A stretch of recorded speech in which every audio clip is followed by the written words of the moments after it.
Pronto, acho que está gravando agora. Boa tarde mais uma vez a todos. Hoje é 20 de outubro de 2021 e começando mais uma aula de genética com a turma de engenharia florestal. Essa moçada bonita aqui hoje à tarde com a gente. Vou pedir licença mais uma vez aqui para vocês para a gente apresentar a tela, tá bom?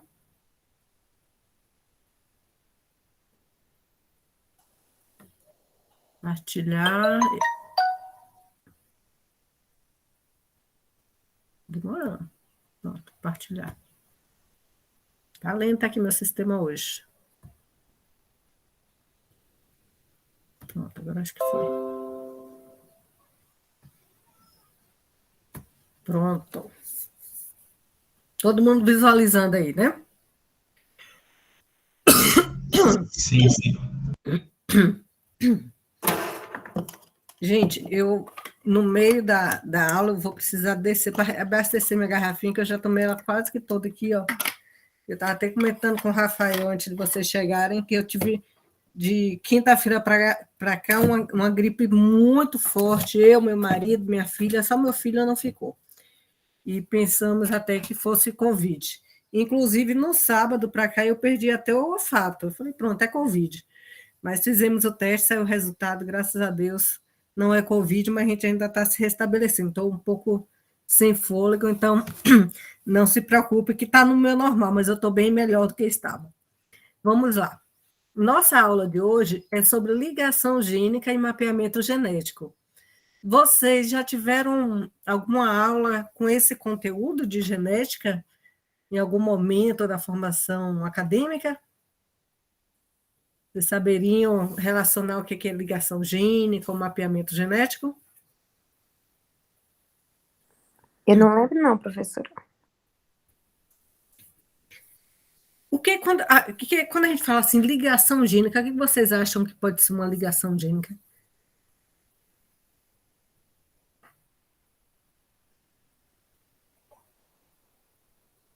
Eita, povo mudo.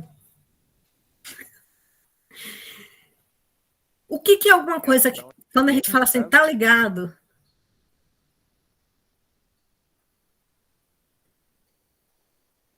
Hã? Ô, gente, vontade de estar na sala com vocês, para puxar a orelha para ver se vocês falam.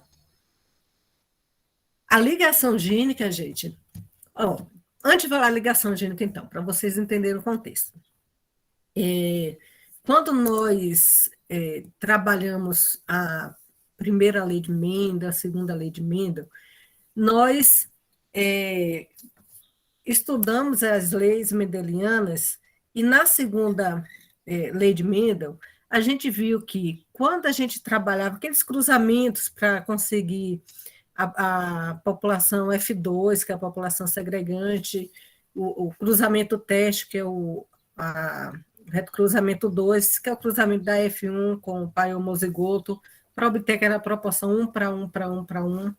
E a F2, a gente via que ocorria uma proporção de 9 para 3 para 3 para 1.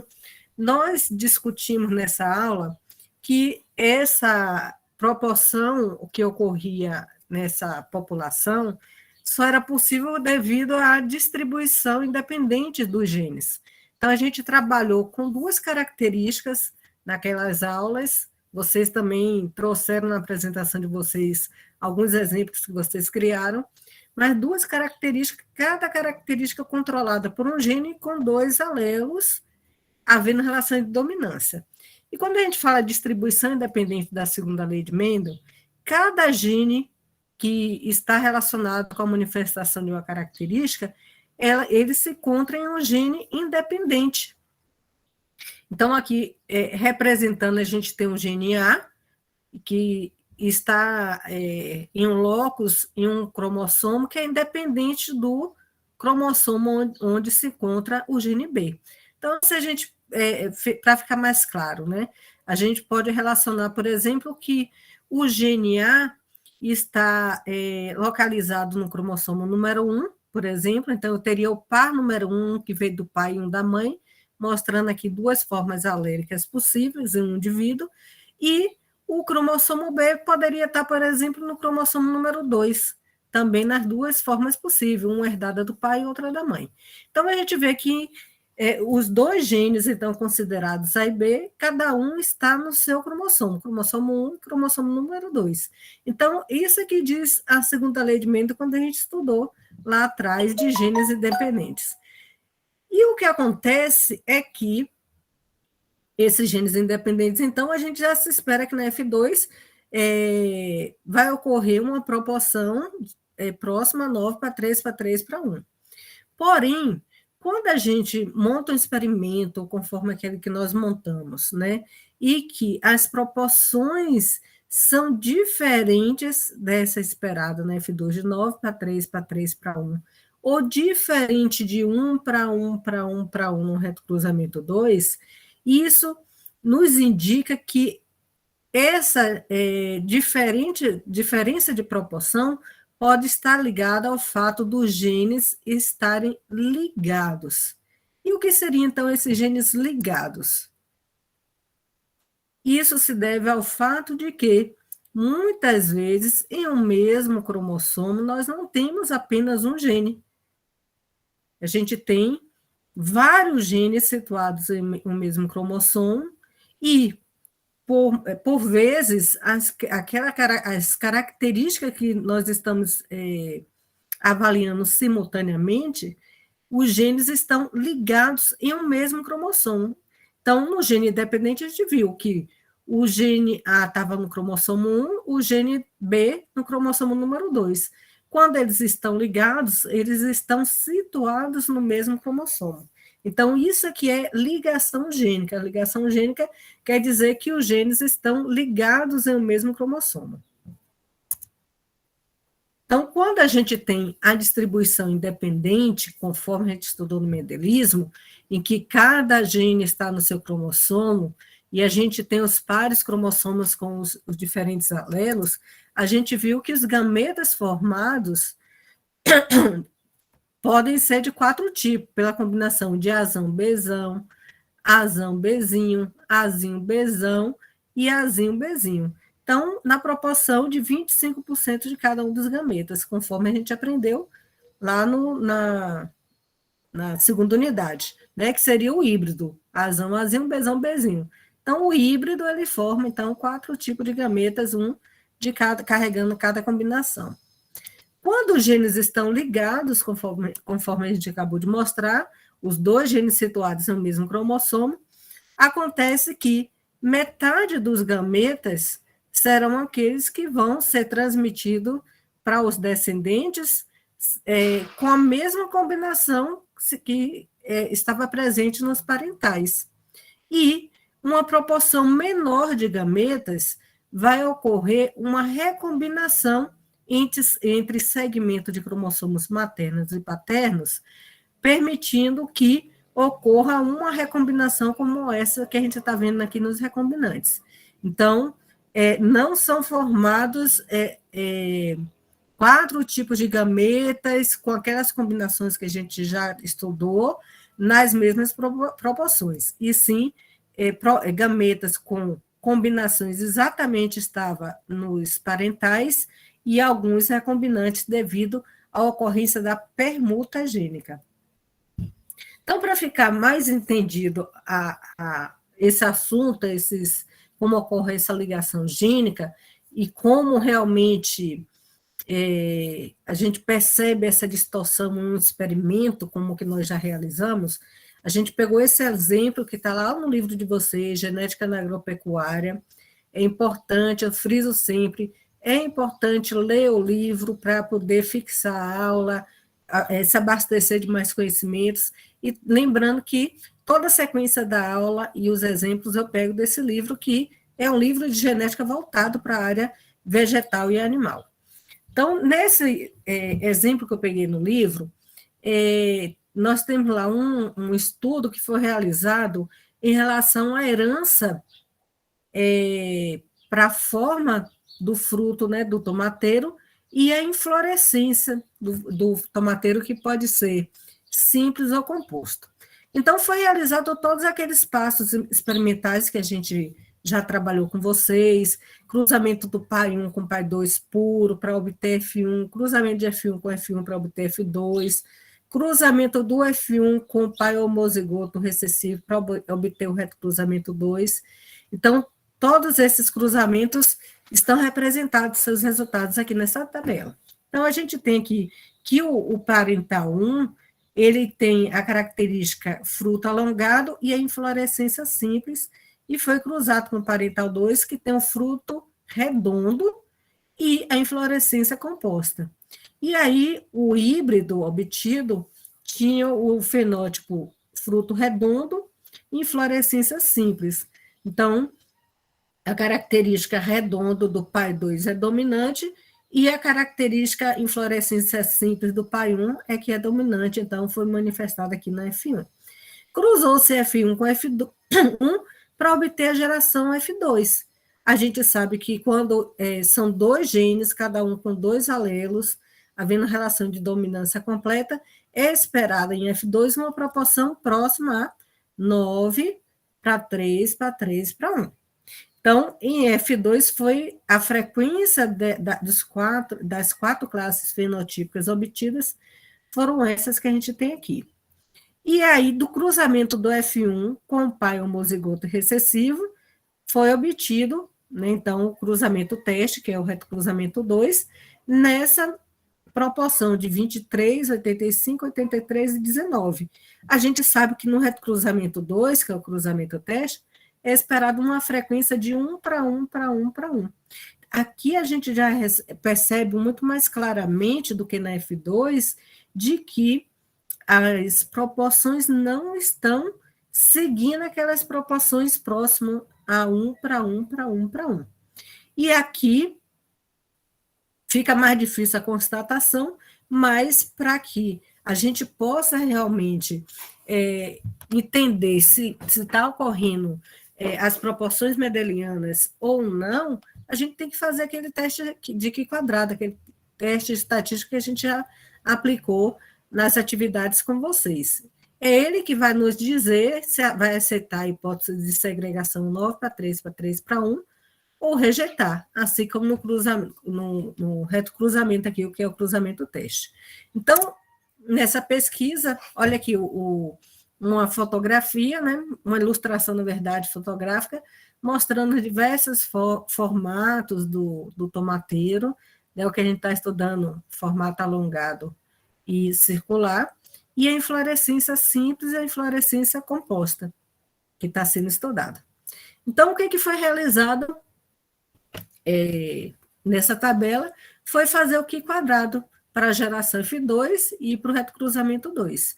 E aí, essas aqui são as frequências que foram observadas no campo, e aqui é a proporção esperada, dividindo aqui 259 por 16, multiplicando por 9, por 3 e por 1. Essa era a frequência esperada para uma proporção próxima a 9 para 3 para 3 para 1. E aí, quando foi feito aquele teste estatístico, o Q quadrado deu 22,25, bem maior o Q quadrado calculado do que o tabelado, que é 7,84. E a gente sabe que quando o Q quadrado calculado é maior do que o tabelado, a gente rejeita a hipótese. Qual hipótese a gente está rejeitando? De que essa segregação que foi observada esteja dentro das proporções mendelianas de 9 para 3 para 3 para 1. Então, estamos rejeitando a hipótese de segregação nessa proporção esperada de 9 para 3 para 3 para 1. Quando foi realizado também o Q quadrado para o retocruzamento, que é o cruzamento teste, deu mais alto ainda, quase 76, o Q quadrado calculado, o tabelado continua sendo 7,84. Aqui também a gente rejeita a hipótese de que esses valores observados estão segregando na frequência de 1 para 1 para 1 para 1. Então, tanto na F2 quanto no cruzamento teste, os resultados batem, né, de que não está havendo uma segregação mendeliana dentro dessas populações.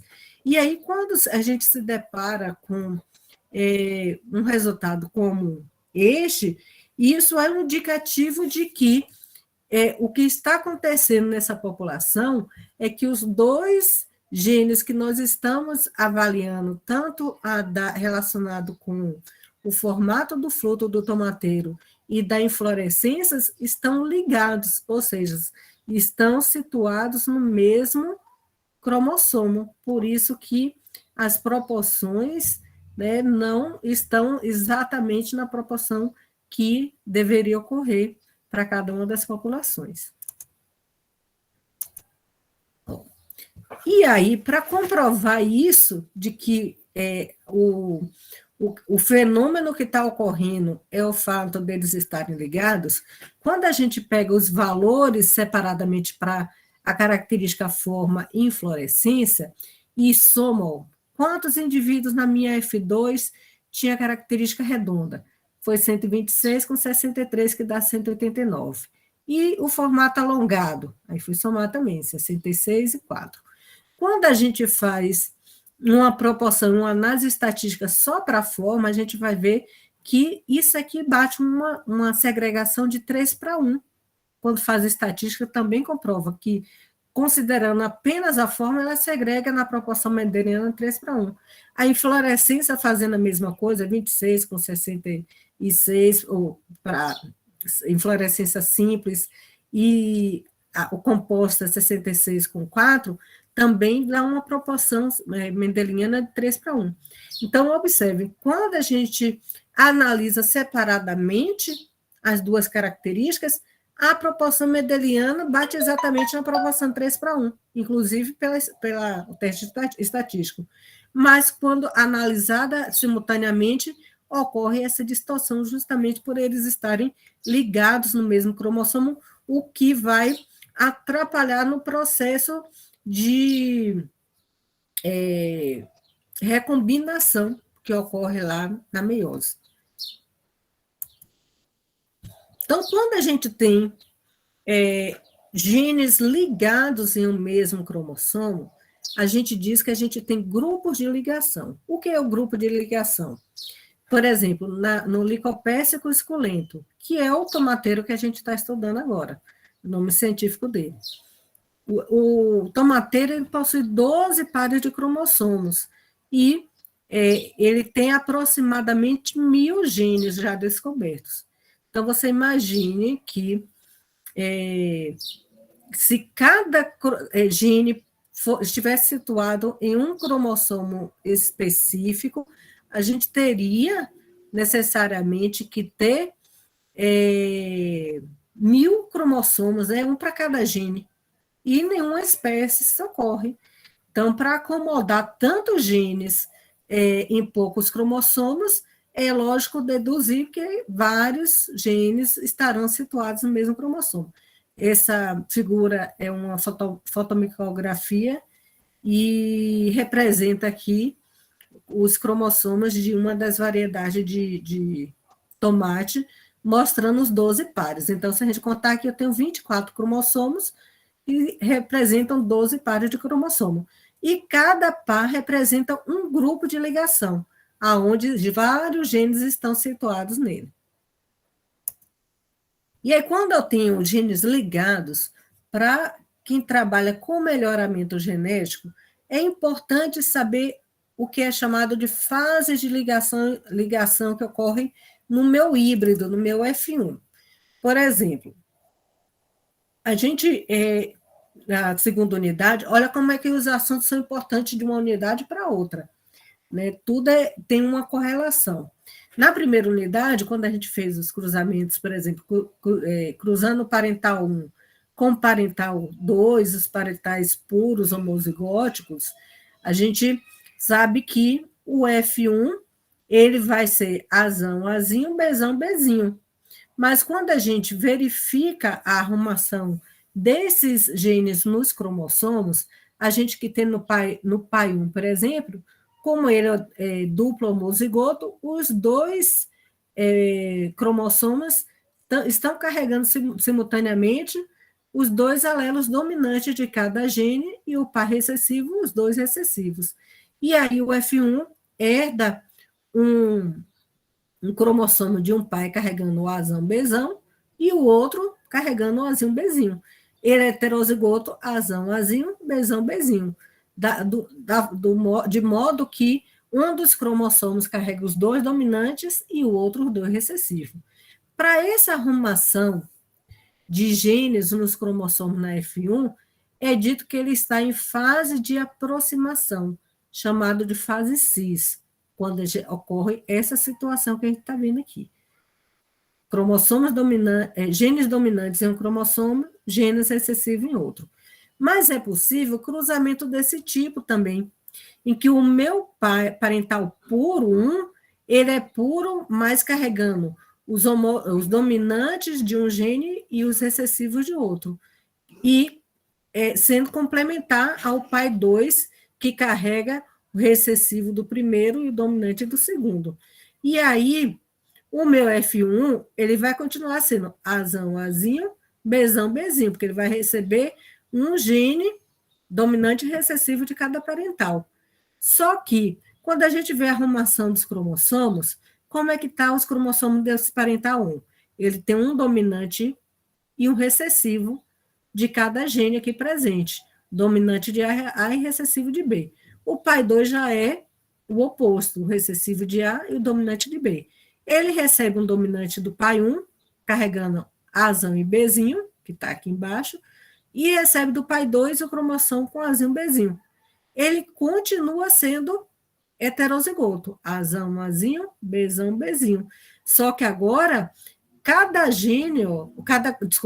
cromossomo carrega genes aonde eu tenho um dominante e um recessivo para cada gene em cada cromossomo. Uma arrumação diferente do que estava no primeiro caso.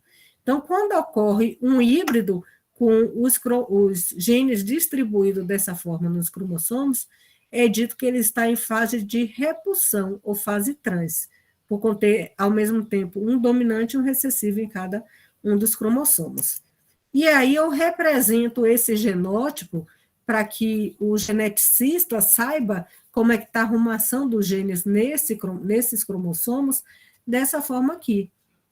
O infração, né, eu pego, por exemplo, esse primeiro caso aqui, Azão, Bzão, traço, Azinho, Bzinho, ou entre parênteses, Azão, Bzão, fecha parênteses, Azinho, Bzinho, mostrando que ele está na fase de aproximação, que é a fase cis.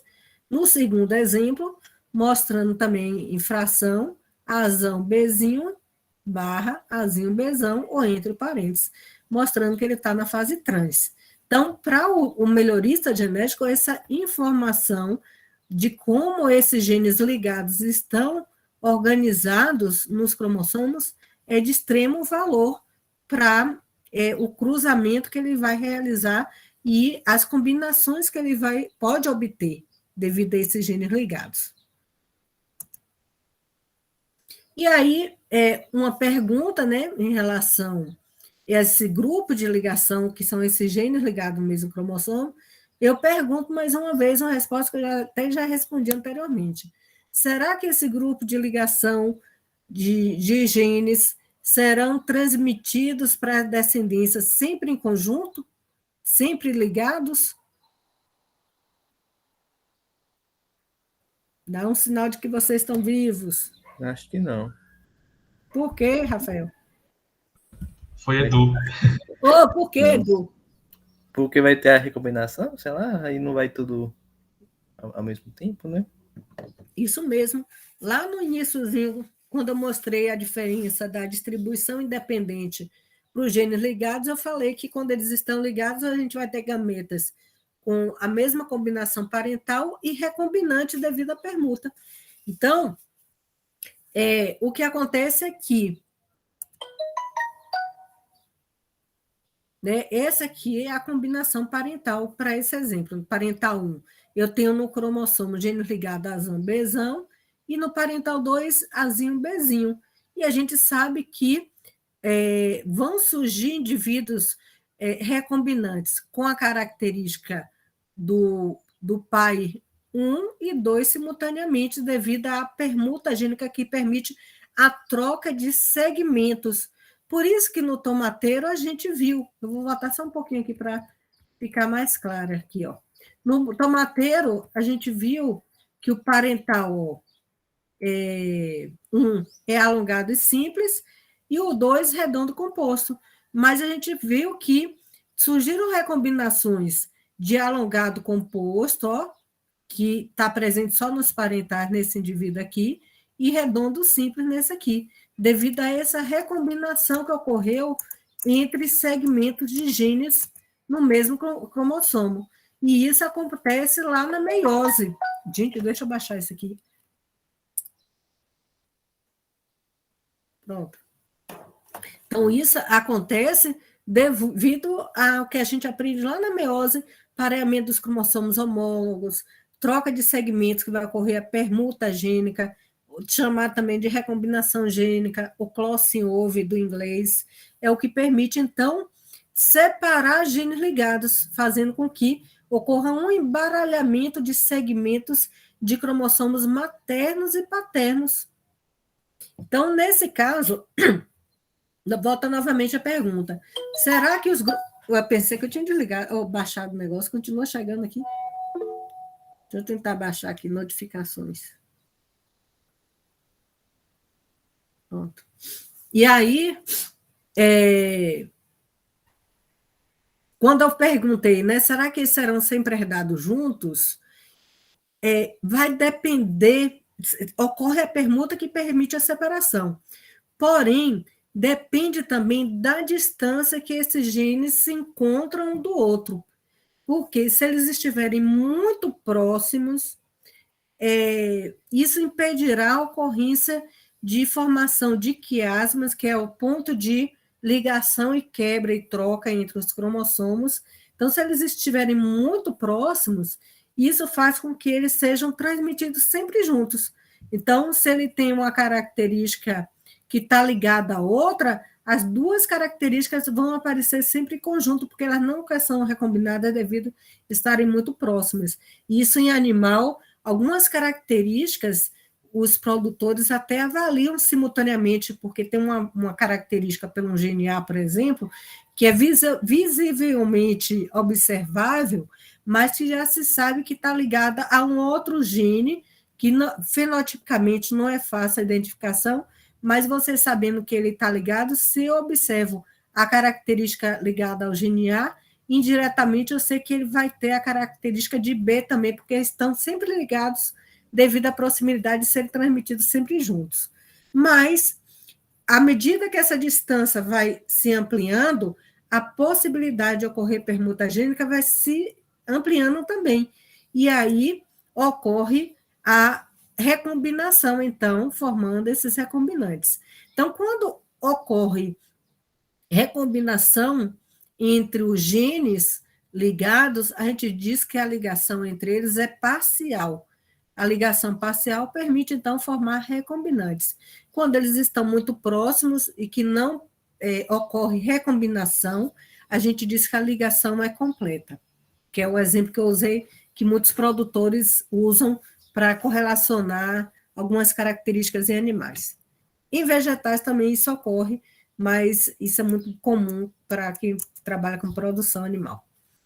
E aqui mostrando, então, a base cromossômica da permuta, lá na meiose, então a gente vê aqui um par de cromossomos, né, com dois genes ligados, gene A e gene B, nas duas formas alélicas. A gente sabe que lá na primeira unidade a gente estudou que ocorre a replicação, então cada um desses cromossomos gera uma cópia idêntica, né, continuam ligados aqui pelo centrômero, e essas cromátides aqui mais internas, ó, elas é que vão se ligar, se parear, para que ocorra a formação, então, do que é chamado quiasma, que é esse ponto onde vai ocorrer a quebra e troca entre segmentos. Então, aqui em azul e vermelho, a gente viu que houve a quebra e a troca. Aqui era Azinho, Bzinho, e aqui Azão, Bzão. Ocorreu quebra e troca, após essa ocorrência ficou Azinho, Bzão e Azão, Bzinho. Olha, notem que as cromátides mais externas são aquelas que vão transmitir a mesma característica dos parentais, porque não ocorre quebra e troca nas cromátides periféricas, só nas centrais. Então, a gente vai ter, no final, as combinações parentais, que vão ser sempre em maior proporção, e uma menor proporção vão ser indivíduos que vão carregar simultaneamente a característica devido aos genes maternos e paternos que foram recombinados lá na meiose. Então, só para simplificar, para vocês terem uma noção melhor. E quando a gente observa essa permuta ao microscópio, a gente observa essas figuras devido ao pareamento dos cromossomos maternos e paternos, ocorrendo quebra e embaralhamento, troca de segmentos. E esses pontos que a gente nota aqui na fotografia são os chamados quiasmas, é onde eles permanecem ligados pelos pontos onde ocorreram as trocas. Quando esses cromossomos tendem a se separar, eles ainda, por um período, permanecem unidos por esse ponto de troca, e a gente consegue, inclusive, contar 1, 2, 3, 4, 5 quiasmas aqui tem 1, 2, 3, 4 pontos de quiasma, e assim sucessivamente, formando até, inclusive, alguns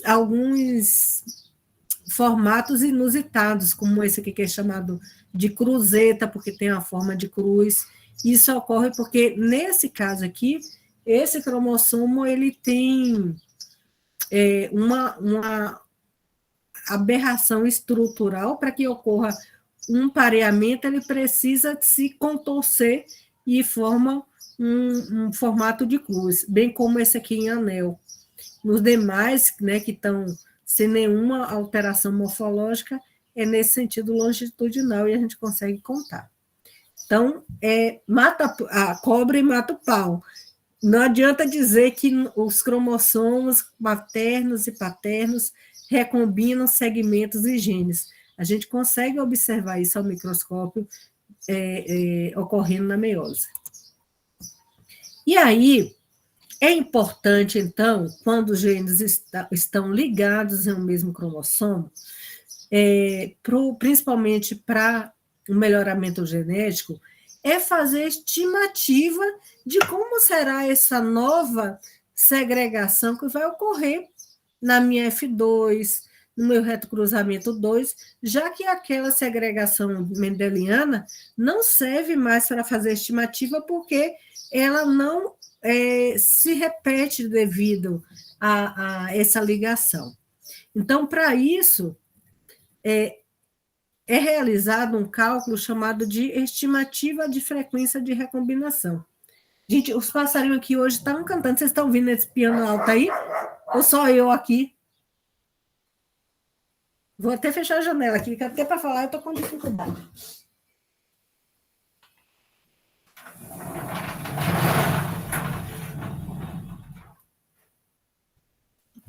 Agora que eu fechei, ele parou. Mas estava piando bem aqui na minha janela. Então, é feito um cálculo chamado de estimativa de frequência de recombinação. E como é feita essa estimativa de frequência de recombinação? É um cálculo muito simples. Para que eu calcule, né, qual que é a frequência que vai ocorrer essa recombinação de genes maternos e paternos quando eles estão ligados. Eu vou primeiro ter que obter o número de recombinantes que eu estou tendo naquela minha população, dividir pelo total de descendentes que foram obtidos e multiplicar por 100 para ter um valor em percentual.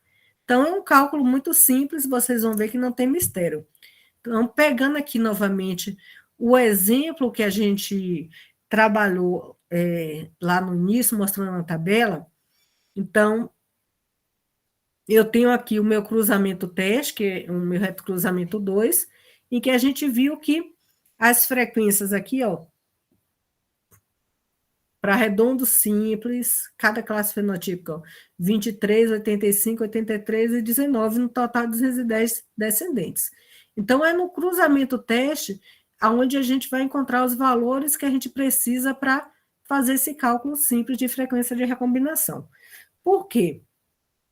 Aqui fica bem mais claro e evidente eu saber quais são os indivíduos que estão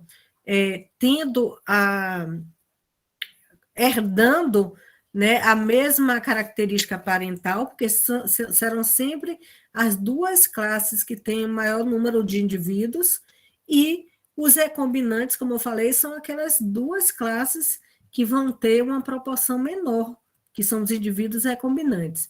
Então, só para relembrar o cruzamento teste, ó, aqui representado conforme mostra a fase de repulsão, ó, esse aqui está em fase de repulsão, Azinho, Bzinho, Azinho, Bzão cruzado com Azinho, Azinho, Bzinho, Bzinho. Então, um híbrido, Azão, Azinho, Bzão, Bzinho, com um duplo homozigoto recessivo. Então, nessa tabela aqui, ó, eu consigo identificar que esse indivíduo redondo composto e alongado simples são os indivíduos na população que herdaram a mesma característica dos parentais, porque são os dois que vão ocorrer em maior proporção. E esses dois aqui, ó, em menor proporção, são recombinantes dos parentais, conforme a gente mostrou lá atrás. Que os parentais a gente viu que era redondo composto e aqui já apareceu ó, redondo simples. O outro parental era alongado simples, aqui já apareceu recombinante alongado composto. Os dois em menor proporção. Então, eu já identifiquei as combinações parentais e as duas classes recombinantes. E aí, usando daquele cálculo, a gente falou que faz-se a soma dos recombinantes, que é 23 com 19, dividido pelo total de indivíduos da população, que é 210, e multiplico por 100 para obter o valor em percentual. Aí, eu obtive que, para essa característica estudada de formato do fruto e inflorescência, eu tenho entre o gene que controla essas duas características uma frequência de recombinação entre ele na população de cruzamento 2 de 20%. Então, 20% está sendo a taxa desses dois recombinantes. 10% de redondo simples e 10% de alongado composto está aparecendo na minha população de reto cruzamento 2. 80% está sendo relacionado com as combinações paternas. Então, frequência de recombinação, 20%. Então, melhorista, sabendo que a frequência de recombinação entre esses dois genes está em torno de 20%, aí ele pode usar esse valor de percentual para fazer os cálculos que ele precisa para estimar quanto vai ser a frequência esperada na minha F2 devido aos genes estarem ligados. Aí ele vai fazer um cálculo, nova frequência aqui, para identificar qual vai ser a frequência esperada devido a genes ligados. Aqui também, a nova frequência esperada devido a genes ligados, sabendo que a frequência de recombinação é 20%. Isso, então, facilita o trabalho de melhoramento genético para ele prever qual vai ser a proporção dos indivíduos que vão conter a combinação que ele deseja para que ele consiga selecionar naquela população. Entendido até aí, gente? Sim, prof. Muito certo. Sim. Então tá, até aí tá tudo tranquilo. E aí, esse cálculo de frequência de recombinação que a gente viu, que é realizado de forma mais visual pela proporção de indivíduos nas 4 classes fenotípicas, ele é usado para predição dessa frequência de recombinantes que vai ter nas gerações segregantes, F2 e retrocruzamento 2, e também para construção de mapa genético. Para isso, eu peço um minutinho só para poder pegar minha aguinha aqui de novo e a gente continuar, porque minha garganta está muito seca. Só um minuto.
Pronto, meu povo, voltei.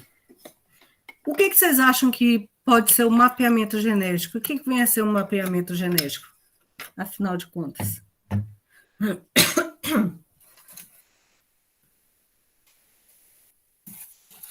E aí, gente, vocês saíram daí, todo mundo? Foi beber água também?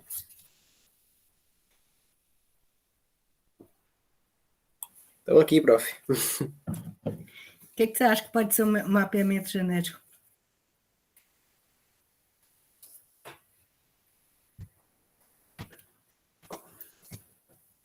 Sinceramente, eu não faço ideia, viu?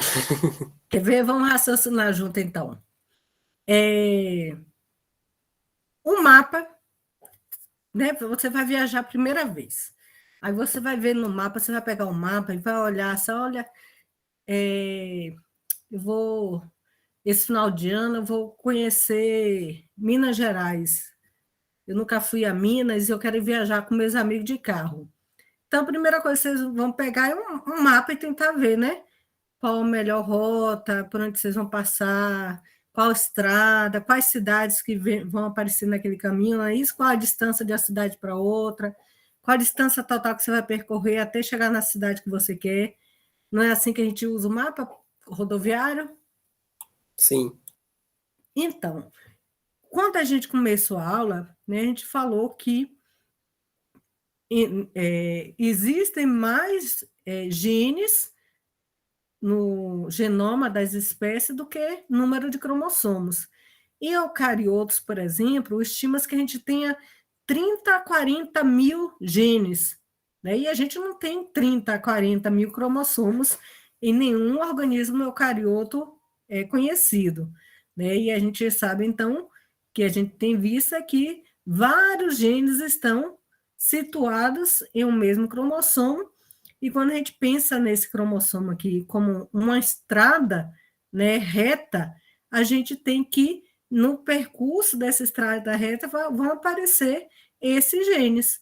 E esses genes, dentro daquela espécie, elas sempre vão estar situadas no mesmo locus, que é o mesmo local, a uma mesma distância um do outro. Então, se um melhorista, se um geneticista for fazer uma engenharia genética, né, é preciso saber quais os genes já foram identificados, por exemplo, nesse cromossomo, em que loco ele está localizado, ó, nesse loco aqui, quais os genes que estão próximos, qual a distância que ele está desses genes. E aí, para que isso ocorra, é necessário construir esse mapa genético, localizando a cada gene que é localizado, novo, né, em um determinado cromossomo, tem que saber a posição que ele está, a distância que ele está. Então, se eu for fazer uma viagem daqui para Salvador, que é mais fácil, né?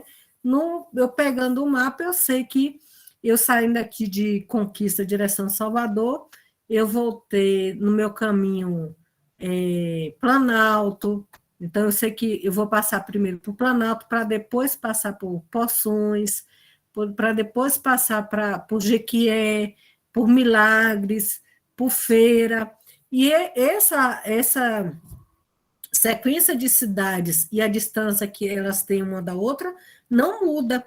É a mesma coisa aí, o mapa genético, a gente sabe os genes que estão presentes, né, a sequência que eles ocorrem e a distância que eles têm um do outro. Então, esse aqui é o mapa genético que é feito para os genes, né, que facilita tanto o melhorista quanto o geneticista que trabalha com engenharia genética, para que seja fácil saber, olha, nesse local do cromossomo tem um gene que é importante, que ele confere resistência a determinado inseto, e aí fazer aquela engenharia genética que é tirar o gene de uma espécie e introduzir em outra espécie onde esse gene não ocorre naturalmente.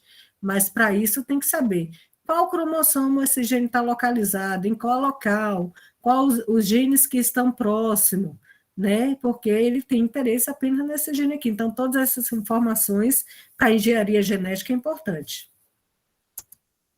E aí, como é que a gente, então, usa essa informação que a gente veio trabalhando até agora, de gene ligado, de frequência de recombinação, na construção de um mapa genético. Então, é isso que vocês vão ver nessa segunda parte da aula. Então, a gente já viu, até então, usando essa mesma tabela, né, identificando que são as combinações parentais e recombinantes, a gente viu que é possível fazer o cálculo de frequência de recombinação, que a gente viu que foi de 20%. Não é isso? Pegou os dois recombinantes, somou e dividiu pelo total de indivíduos, multiplicou por 100, 20%. E aí foi criada uma unidade para medir distância entre genes. Igual a gente tem a fita métrica, né, que a gente mede centímetros, metros. No caso de estrutura tão minúsculas como os genes localizados em microscópio, né, em cromossomos microscópicos, não dá para usar uma fita métrica. Então, a unidade usada para medir distância entre os genes é chamada de centimorgan, representada assim, esse Czinho e o Mzão. Então, centimorgan é a unidade arbitrária usada para medir distância entre genes, como se fosse um centímetro, mas é um centimorgan. E morgan é em homenagem ao pesquisador, né, que provou a existência de genes ligados ao mesmo cromossomo. Então, essa unidade arbitrária é fácil. A cada 1% de permuta que ocorre entre genes ligados, isso corresponde, 1% de permuta, um centimorgan de distância entre eles.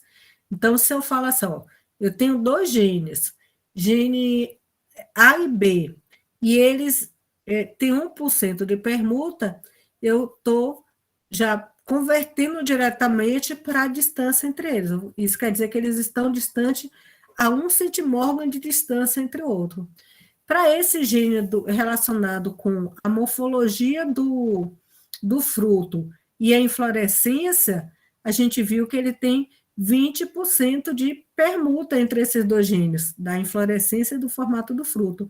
Isso quer dizer que no tomateiro, o gene que controla o formato e a inflorescência estão no mesmo cromossomo, como a gente já viu, há uma distância entre eles de 20 centimorgan, porque 1% de permuta é igual a 1 centimorgan.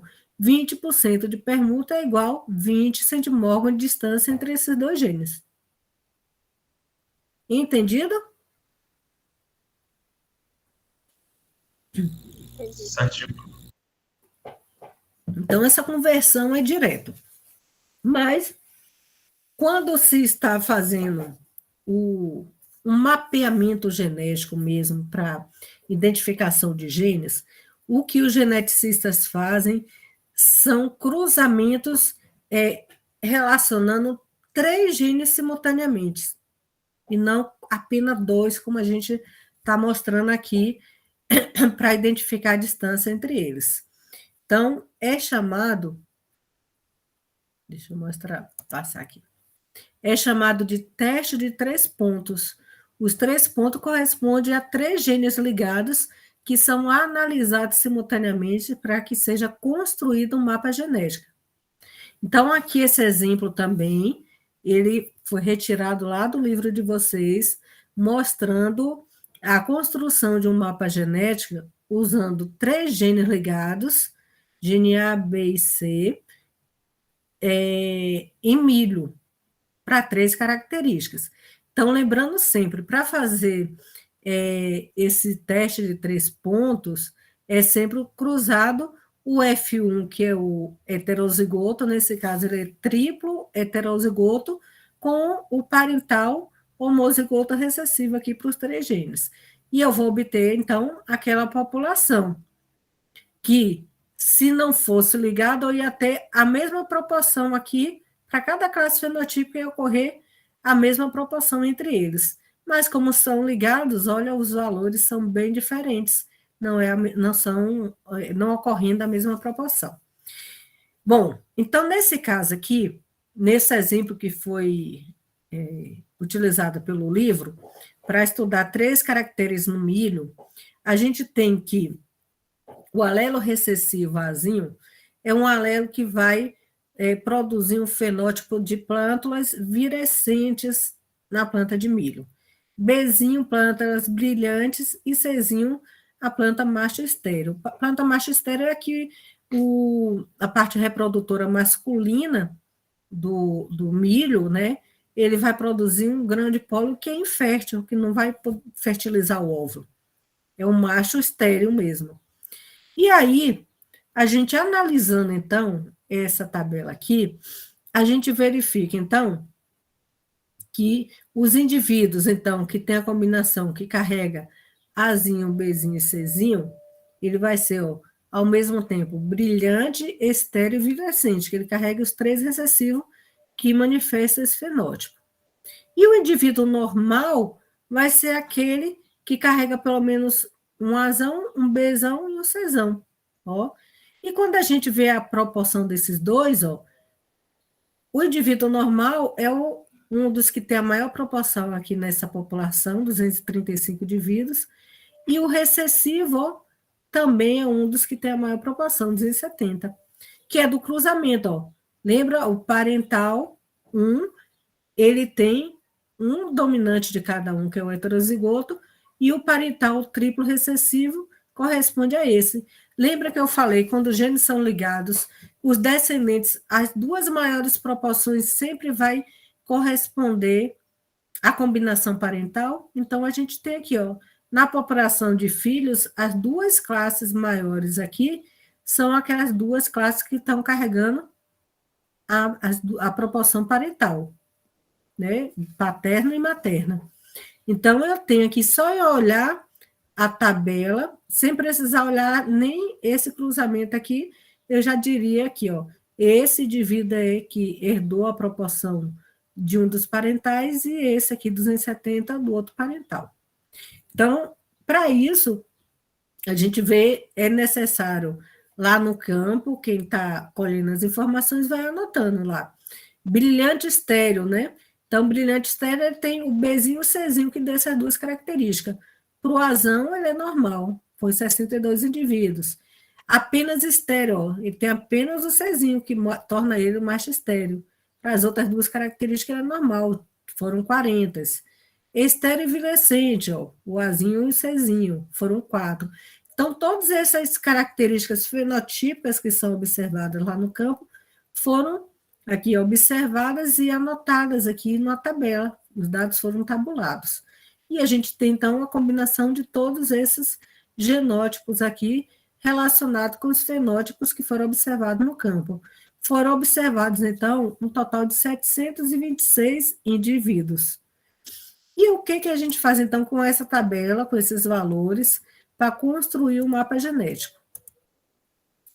Então, na tabela, a gente já sabe que as 2 maiores proporções observadas nessa tabela correspondem às proporções, às combinações parentais.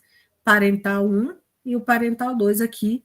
Então, para construir a tabela, eu tenho que identificar todas essas combinações na tabela aqui se representa. Então, as 2 maiores proporções representam as combinações parentais.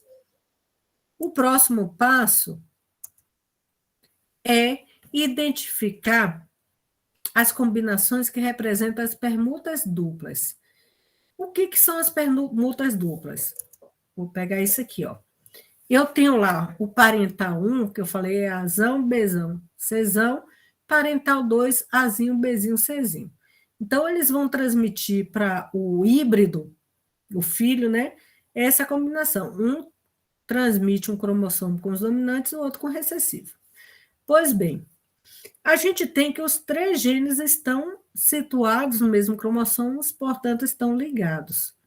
E aí eu tenho que aqui foi representado primeiro o gene A, na ordem alfabética, B e C.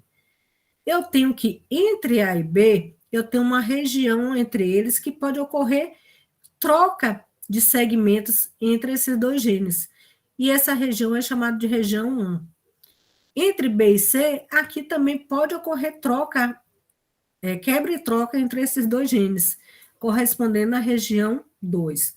Quando ocorre simultaneamente quebra e troca na região 1 e na região 2, vai ocorrer dupla recombinação, formando duplos recombinantes, devido à ocorrência de troca de segmentos nessa região e nessa também.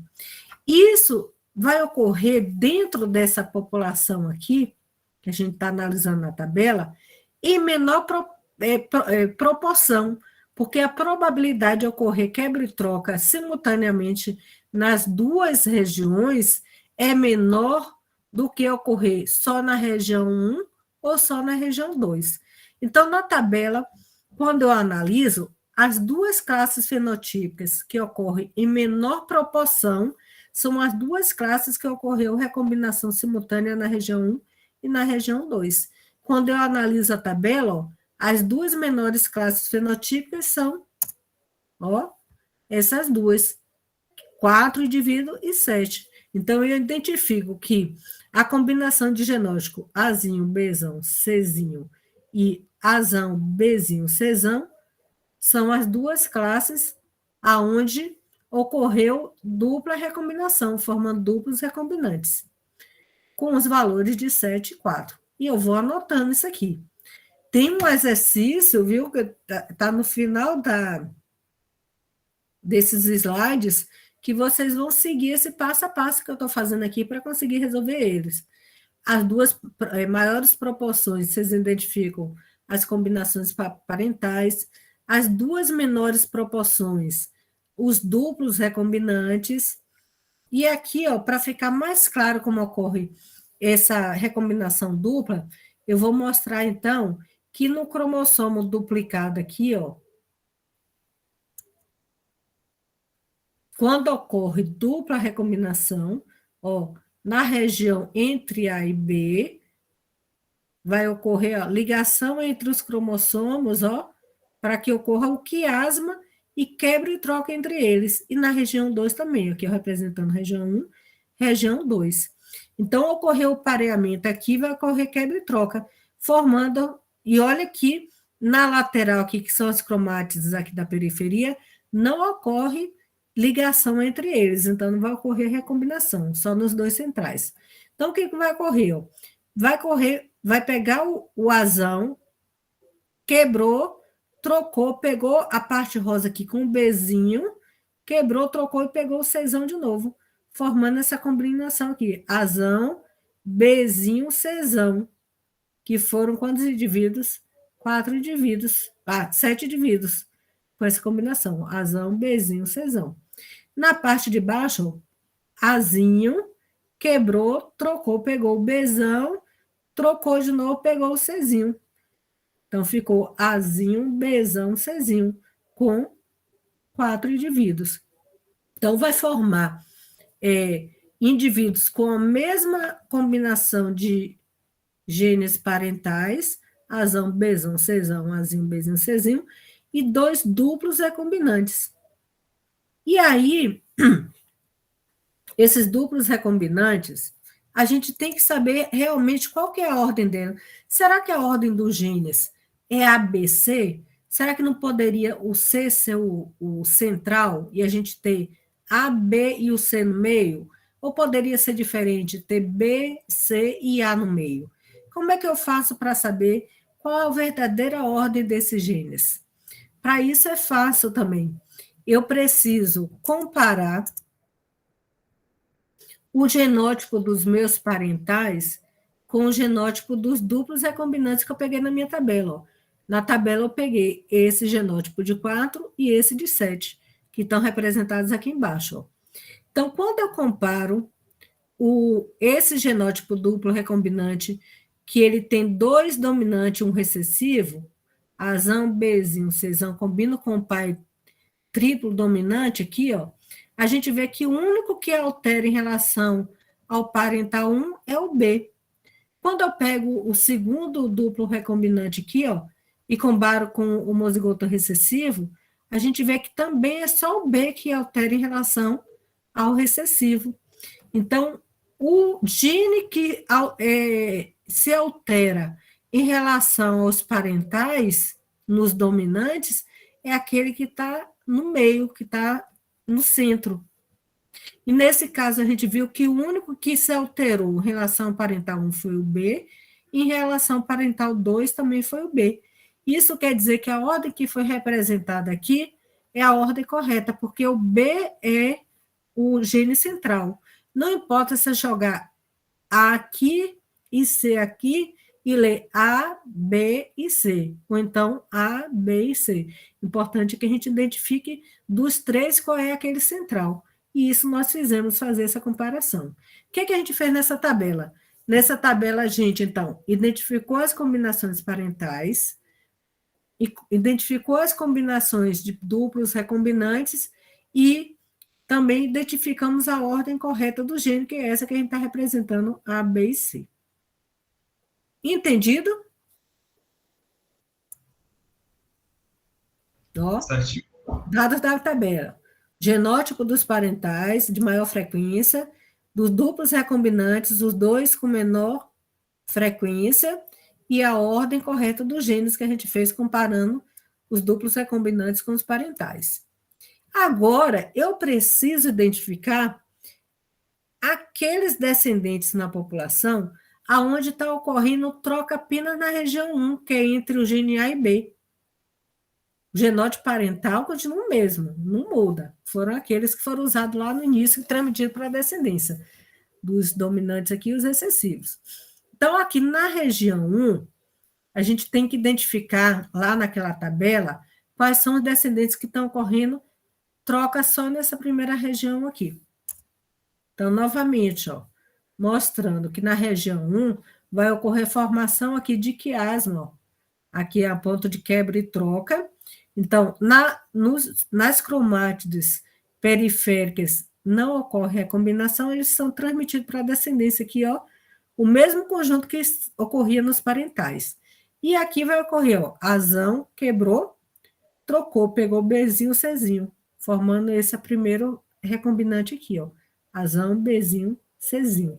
Aqui também, ó, azinho, quebrou, trocou, Bzão, Czão, pegando esse recombinante aqui, ó. Então, a gente identifica naquela tabela agora que a combinação azinho, Bzão, Czão tem 60 indivíduos e azão, Bzinho, Czinho, 62 indivíduos na tabela. Então, olha aqui a tabela, ó. Azão, Bzinho, Czinho, 62, azinho, Bzão, Czão, 60. Então, a gente já identificou a combinação dos parentais, esses dois, os duplos recombinantes, os dois menores, e agora os recombinantes da região 1, que são esses dois aqui, formando brilhante estéreo e plantas virescentes. Então, são os recombinantes da região 1. A mesma coisa a gente aplica na região 2. Agora, a gente quer saber quais são os indivíduos nessa população que sofreram recombinação só entre B e C.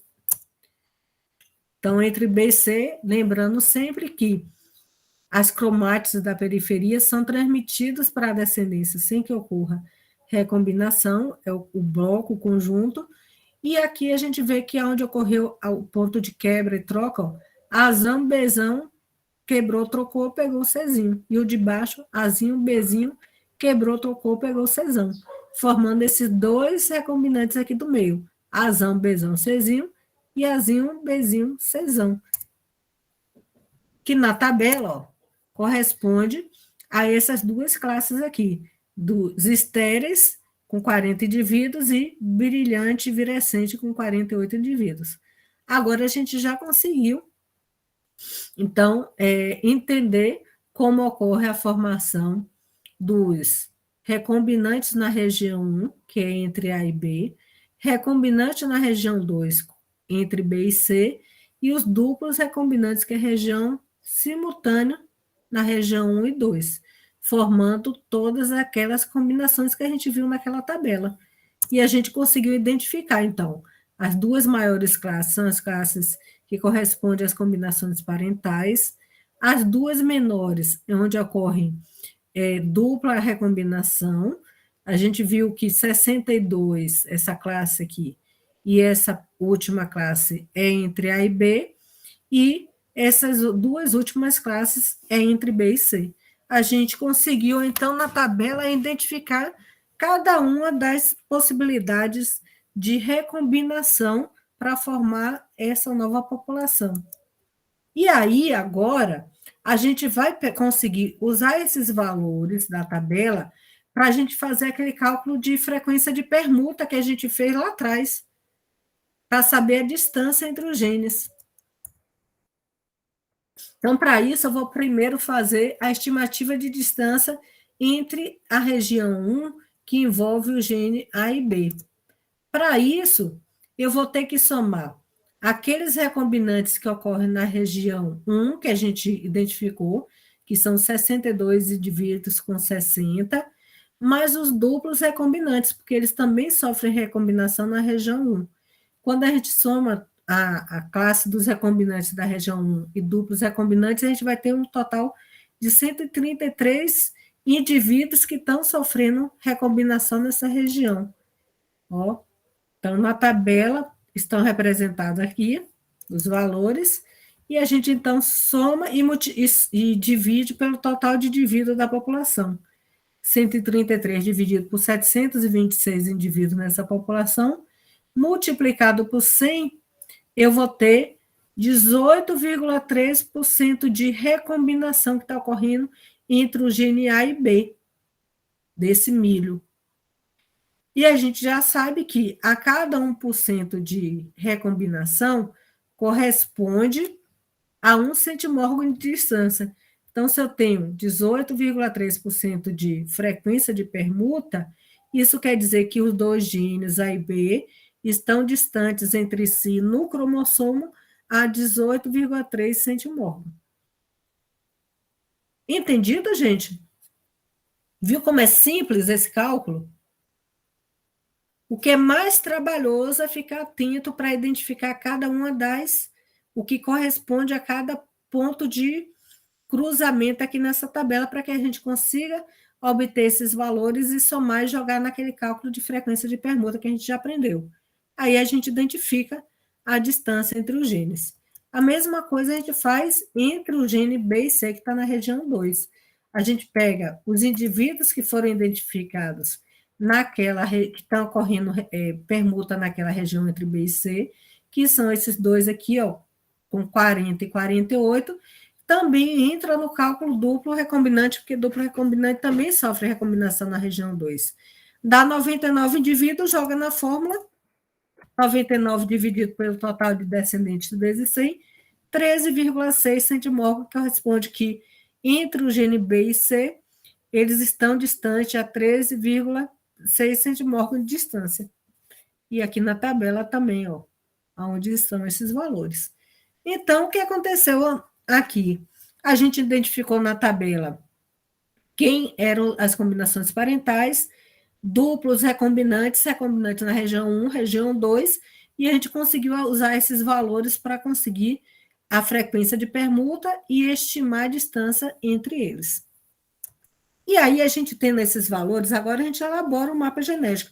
O mapa genético nada mais é do que representar um ideograma ou diagrama, que é esse tracinho, né, com o centrômero aqui representando um cromossomo, aonde a gente, para construir ele, a gente leva em consideração que os genes são distribuídos no diagrama. Então, eu tenho aqui o gene A, o B e o C nesse diagrama que está representando o meu cromossomo.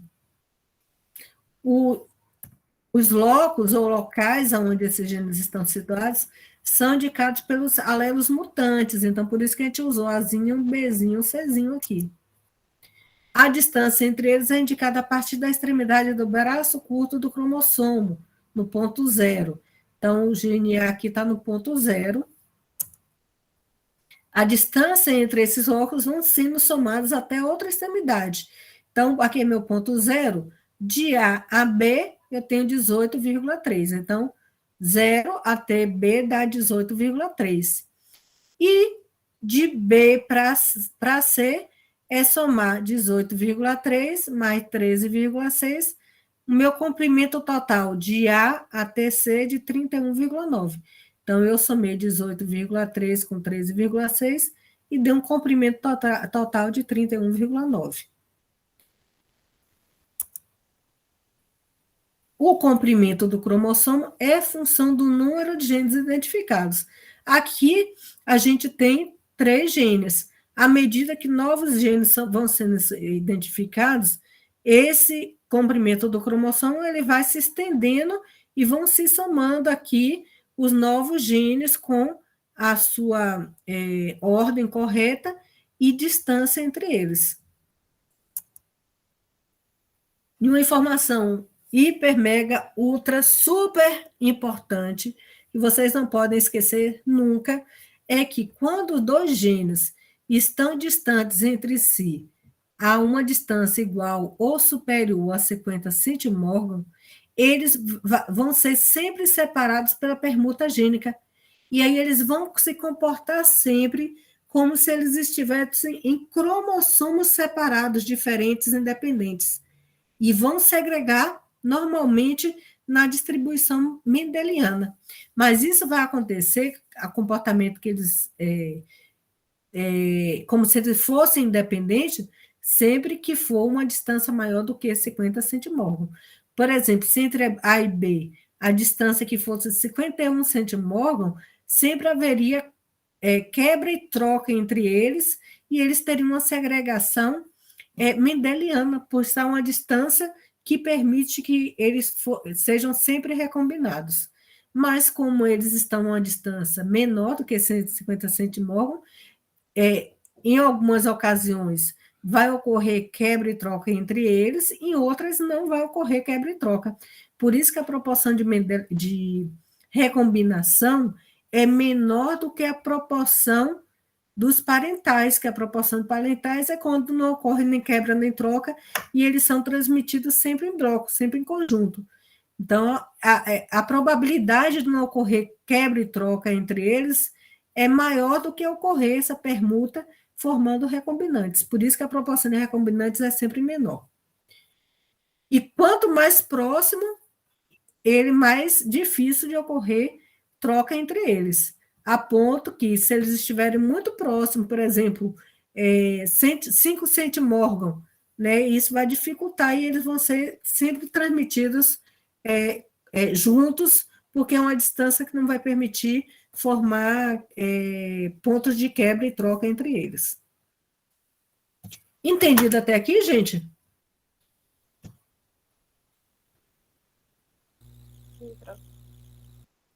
Tudo certo, prof. Então, vocês perceberam que, para a gente elaborar um mapa genético, fazer um mapa genético conforme a gente fez até agora, não é difícil, não é complicado. É só seguir um passo a passo para identificar na tabela dos descendentes o que corresponde a cada uma das classes, conforme a gente fez. E aqui, para ilustrar, a gente está mostrando, então, o mapa de ligação do tomateiro, que foi o primeiro que a gente analisou, né, em relação ao formato do fruto, ó, redondo aqui e alongado, e a inflorescência simples e composta. E aí, esse é um mapa real feito com algumas características fenotípicas de genes já identificados. Aqui o cromossomo número 12 e esse é o cromossomo número 1. E a gente, se a gente for ver a distância deste gene correspondente ao formato do fruto, alongado e redondo, e a inflorescência, vai ser praticamente aquele valor que nós calculamos lá no primeiro exemplo, que a gente calculou uma distância de 31 centimorgos, se eu não me engano, que é mais ou menos a distância que está aqui no mapa dele, ó, situado no cromossomo número 1. O outro exemplo aqui é o que geralmente, o mapa genético ele é feito com esses diagramas aqui, ó, conforme a gente mostrou.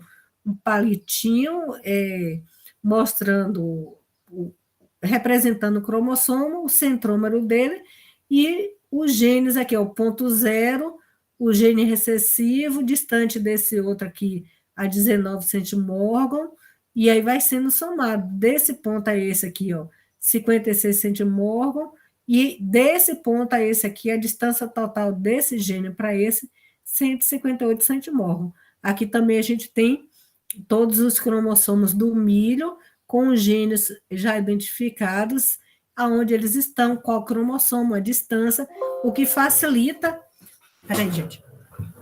O que facilita o trabalho do geneticista. Quase desliga meu computador.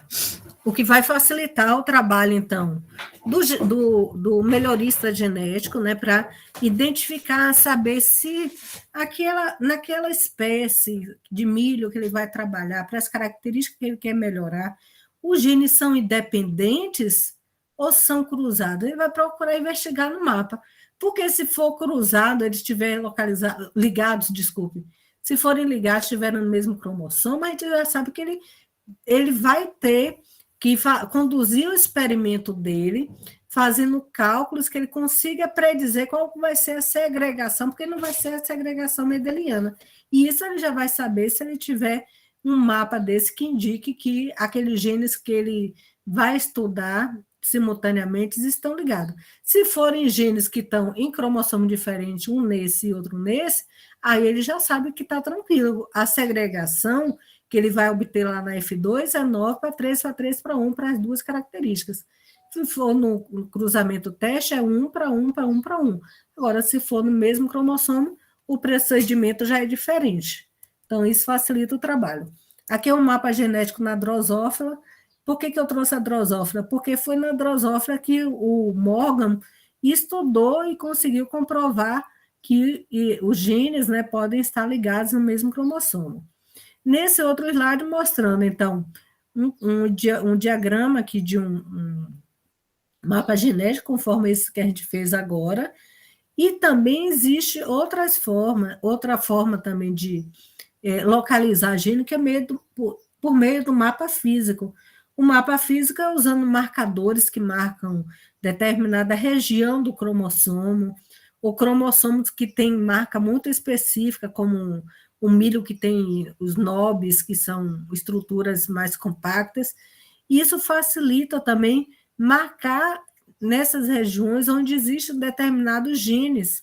E quando se faz um mapa genético, como nós fizemos, analisando as proporções na população de descendentes, ou observando algumas regiões no cromossomo, muitas dessas sequências elas são bem compatíveis.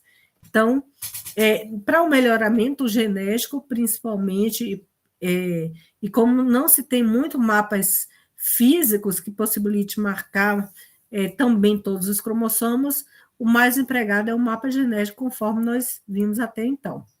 Então, a gente viu que o mapa genético ele é importante, que vai permitir, durante os cruzamentos no melhoramento genético, fazer previsão dos resultados de segregação devido a genes ligados, vai permitir determinar a posição, a sequência, a distância que os genes estão em um determinado cromossomo. E para a engenharia genética, nós já falamos que é muito importante para fazer as transformações genéticas, né, para a produção de transgênicos, porque permite identificar em qual cromossomo, qual posição. Existe um gene de interesse onde ele precisa ser engenheirado para ser introduzido em outro organismo. E quando vocês, da próxima vez, estiverem assistindo o noticiário e falar, olha, foi descoberto e identificado um novo gene em pinos, e foi feito um mapa genético dele, vocês agora já sabem que não é um bicho de 7 cabeças, que você já tem essa compreensão do que é um gene ligado, como é feito o mapeamento genético para alinhar os cromossomos em uma ordem no cromossomo, calcular a distância, e vocês viram que vocês tendo esse conhecimento que vocês estão adquirindo desde as unidades passadas, que está sendo construído passo a passo, isso possibilita vocês terem um entendimento melhor de como é feito o mapa genético. E não escutar aquela notícia como um leigo que está ouvindo ali que está sendo feito um mapeamento genético no organismo, mas não faz nem ideia de como os geneticistas fazem esse mapeamento. Hoje em dia, vocês também, se a gente tivesse uma condição de tempo, estrutura e campo, a gente mesmo poderia fazer cruzamentos para poder fazer um mapeamento genético em cromossomo em uma espécie. E como exercício para vocês, eu deixei aqui 2, embora lá na página de vocês, no Classroom, tem lá uma apostila de genética com exercício de todos os assuntos que eu continuo abordando, que é importante vocês praticarem, pegar esses exercícios, tentarem fazer. E nesse caso aqui, eu peguei primeiro o exemplo que a gente fez com o tomate, que a gente pegou o formato e a inflorescência. Esse é o mesmo exemplo do tomate, só que aqui com ervilha, onde a gente tem 2 alelos, 2 genes, na verdade, o gene relacionado com a cor da flor e com o formato do pólen, sendo Rzão flor roxa, Rzinho flor vermelha, Lzão polilongo e Lzinho poliredondo. E aí mostrando que foi cruzado um indivíduo heterozigoto com homozigoto recessivo, considerando apenas 2 genes. E aí teve 4 classes fenotípicas. E aqui, pela proporção de indivíduos, a gente já tira. As classes parentais são as 2 classes que têm maior proporção, que são essas 2 aqui. E os recombinantes. E quando a gente combina aqui, ó, plantas, flores roxas e pólen longo, a gente vê que corresponde ao parental 1, flores vermelhas e pólen redondo corresponde à mesma combinação que esses filhos herdaram aqui do pai 2 e do pai 1. E aqui a recombinação entre eles. Roxa com redondo, que não existia aqui nos parentais, e vermelha com longo, que não existia nos parentais. E aqui o passo a passo que a gente fez junto com relação ao tomate. Na segunda aqui, está relacionado com o exemplo que nós fizemos no milho. Só que aqui usando agora melão, com 3 alelos recessivos, relacionado à cor da polpa, cor da casca e formato do fruto. E aí também foi feito cruzamento entre o F1 heterozigoto com o pai triplo homozigoto recessivo e obteve-se, então, a descendência, né, com essas classes aqui. Batendo o olho aqui, quem seria os parentais aqui, pela proporção na tabela? Quais seriam os genótipos parentais? A de maior frequência, né? 470, 540. Isso. E os duplos recombinantes? Os menores? Isso. As 2 classes com menor frequência, que é o 14 e 8. E aí, depois, seguindo aquele passo a passo, vocês vão achar quais são as 2 combinações que correspondem aos recombinantes só na região 1, os 2 que correspondem à da região 2, a ordem do gene, né? Vocês vão comparar aqui a posição dos genes para saber se a ordem é A, B e C mesmo. A distância entre o gene, que é usando a frequência de recombinação, calculando os duplos recombinantes da região 1 e depois da região 2, e fazer a construção do mapa, que é organizar os genes naquele cromossomo com a distância entre eles. Deu para entender bem a aula, gente? O assunto não é difícil. É um passo a passo, igual uma receita de bolo. Que não tem como a gente gravar todo o passo a passo, mas a gente consegue ali, ó, pegar essa receita de bolo e seguir ela e fazer exatamente como foi feito, vocês vão chegar no resultado, que é o resultado que se deseja.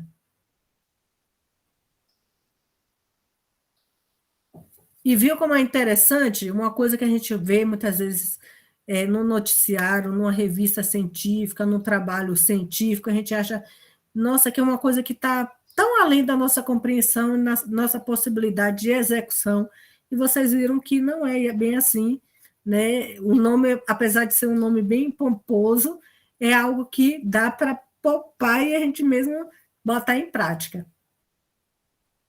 Espero que vocês tenham compreendido, entendido, conseguido acompanhar o raciocínio. a aula está gravada. Só para poder confirmar com vocês, eu tinha colocado uma configuração que me foi passado para que vocês recebessem automaticamente a aula que eu dei. Vocês receberam no e-mail de vocês a aula da semana passada? No e-mail. Eu acho que não, e nem no Classroom não apareceu? Eu não olhei lá, eu vou conferir. Tá. Bom, então, para garantir, eu vou colocar, então, a aula da semana passada e a aula de hoje, porque eu precisava confirmar se vocês tinham recebido ou não. Eu fiquei feliz que eu achei que ia viabilizar, porque depois eu tenho que esperar processar essa aula daqui para o final da tarde para conseguir depois lançar na sala de aula. E eu achei que dessa forma ia evitar o esquecimento, né? Mas, enfim, para garantir, eu vou colocar então. Voltando às atividades, né, que a gente falou, essa semana vocês não tiveram atividade, vocês vão ter uma prova agora com peso maior. Vocês, né, semana passada a gente conversou, eu estava assim, bem desmotivada mesmo pela reunião que eu tinha tido com os monitores, em relação ao que a gente vem percebendo, principalmente nessa turma. Interessante que não são todas as turmas que a gente tem percebido essa questão do plágio, mas nessa turma, assim, está bem forte. Isso tem me desmotivado bastante. Então, até no sentido de a gente rever se mantém ou não essa posição de vocês terem atividade ou não, seria necessário vocês reverem também o que vocês querem e a seriedade com que vocês querem fazer os trabalhos, porque fazer trabalho por fazer, para ficar essa zona que estava todo mundo copiando trabalho, todo mundo ainda não. E o que vocês sentiram? Se foi legal, se para vocês está bom dessa forma, continuar assim, deixar uma prova com preço maior, qual que é o sentimento que vocês têm em relação a isso? Eu preferi atividade, professora, porque eu acho que uma prova, assim, com peso 9, eu acho muita coisa. Normalmente eu não gosto de prova valendo 10, porque eu acho bem complicado, né? Se a gente não se sair tão bem, pode acabar tendo uma nota baixa por causa da prova, sabe? Mas... Eu também não gosto, Eduardo.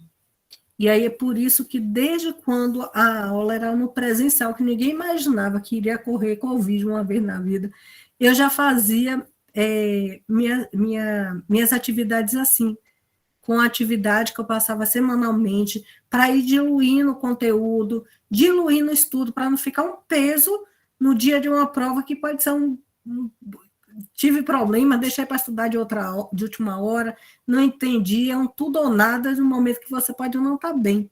Então, desde sempre, desde quando acho que eu entrei aqui na UESB, eu sempre tive essa preocupação da gente ir construindo o conhecimento semanalmente com atividades que busquem a gente estar ali aprimorando o que a gente viu, né, e fixando. Então, isso vem desde lá. Mas agora com novas ferramentas, né, mudou o estilo da forma que eu pedia das atividades, mas era sempre nesse intuito de ir fazendo a construção do conhecimento e diluindo também a prova, porque é uma prova que você vai fazendo, na verdade, semanalmente, aonde em cada semana cai só um assunto. Né? E depois você é uma prova com peso menor que você está, na verdade, fazendo um resumo de tudo que você viu. Mas, da forma que vocês estão entregando essa atividade, não está sendo obtido o objetivo, que é vocês realmente, individualmente, sentar, estudar, as duplas discutirem. Então, não adianta ter nota por ter uma nota na caderneta, mas não ter o conhecimento. Então, eu precisava ouvir de vocês o que é que vocês querem. Porque realmente você vai falar, não, professora, a gente pensou e para a gente vai ser melhor fazer atividade conforme vinha fazendo toda semana, vocês me precisam mudar a postura. Porque se eu receber trabalho plagiado, quem fez e quem recebeu o trabalho e quem devolveu, vai todo mundo ficar com zero. Eu não vou fazer mais vista grossa igual eu estava fazendo até agora, não. Então, se eu identificar templagem, não tem nem conversa. É 0, ou vocês realmente levam a sério, pegam o trabalho, façam para aprender, para adquirir um conhecimento que é para a área de vocês de formação. E eu já falei, o mercado seleciona. Não é a nota de vocês, não. É o conhecimento.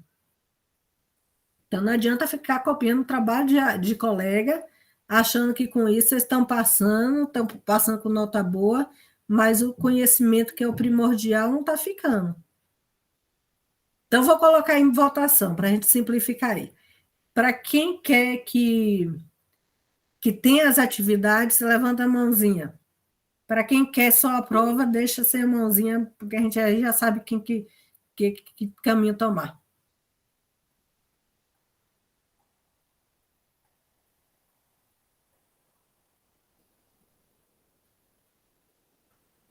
Bom. 1, 2, 3, 4, 5, 6 levantaram a mão. 7. Quantos tem presente na sala aqui? Deixa eu ver se tem gente repetida.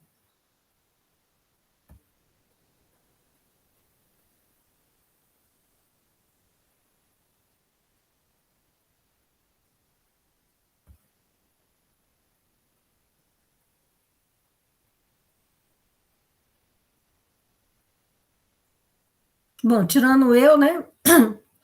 Temos 17 na sala e apenas 7 acham que deve fazer atividade. 10 acham que deve fazer só a prova. Então, por unanimidade, e o quase não sai. Não vai sair, não. Por maioria. Unanimidade. Isso, Ismael. Ganha, então, o fato de ter uma prova com peso maior. Mas, como eu havia prometido, eu vou mandar para quem quiser fazer as atividades, vou continuar mandando atividade para que faça como um treinamento. Se quiser devolver também, para que dê uma olhadinha, pode devolver, mas eu vou mandar e quem Ô, tiver Pro, interesse. eu posso tirar uma dúvida? Sim, senhora. É porque, assim, as atividades que a senhora passou agora na segunda unidade, né? Foi, assim, mapa mental, eu acho que foi a maioria mapa mental, ou então aquele fluxograma. E O como diagrama, mapa mental e Isso. o webquest, o cruzamento. Exatamente. Por exemplo, a última atividade foi só um artigo, tá ligado? Foi um artigo. Então, as respostas ia ser iguais, porque tinha um artigo só, entendeu? Então, assim, a ordem ia estar diferente, a não ser que tivesse uma atividade que, tipo, o meu mapa mental que eu coloquei, por exemplo, o Jean, o Rafael coloca, entendeu? Aí sim. Não é isso que a gente avalia, não. A gente avalia o tipo de resposta. Principalmente, tem respostas que são aberrações, que fogem a qualquer coisa que eu falei, que tenha no livro, que tenha dado, e um faz, o outro vai lá e copia e fala a mesma coisa, que a gente não sabe de onde tirou, da mesma forma, ou tenta ali dar uma coisa com aquelas palavras. Entendi. E aí vai se repetindo aquelas coisas que destoa e os trabalhos ali apresentando aquelas mesmas características. Muda o desenho, a forma que apresentou, você fez o seu mapa mental, o outro fez o outro, fez uma ramificação, cores diferentes, mas a essência ali está nos mesmos trabalhos. Faz uma maquiagem e transmite. E eu estou ali com os trabalhos, eu estou ali, olha um trabalho, olha outro aqui, está lá. Não tem para onde fugir, eu não sei porque que tem gente que acha que pegou o trabalho do outro, copiou, mascarou, botou uma roupagem nova ali, mandou, e a gente não está observando ali que o conteúdo é o mesmo. Entendi, Pro. Então, aí agora você pode decidir ter só a prova, né? Bom, vocês decidiram aí. Eric levantou a mão e quer falar, Eric?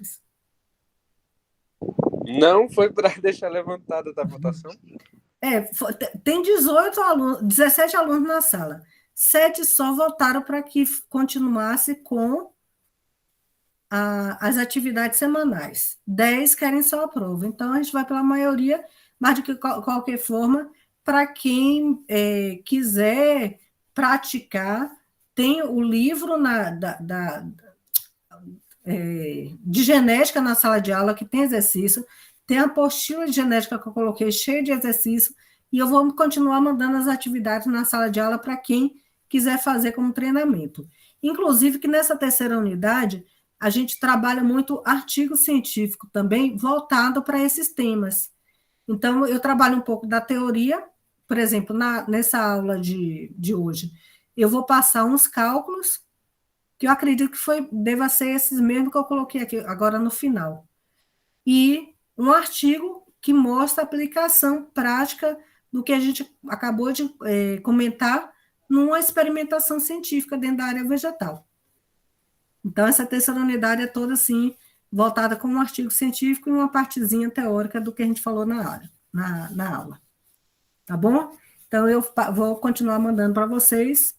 E se vocês não tiverem mais nenhuma fala, a gente acho que já falou que tinha que falar. Vai levantar a mão, interromper a gravação aqui para não ficar muito comprida. Vou interromper aqui, para não ficar muito... Pronto.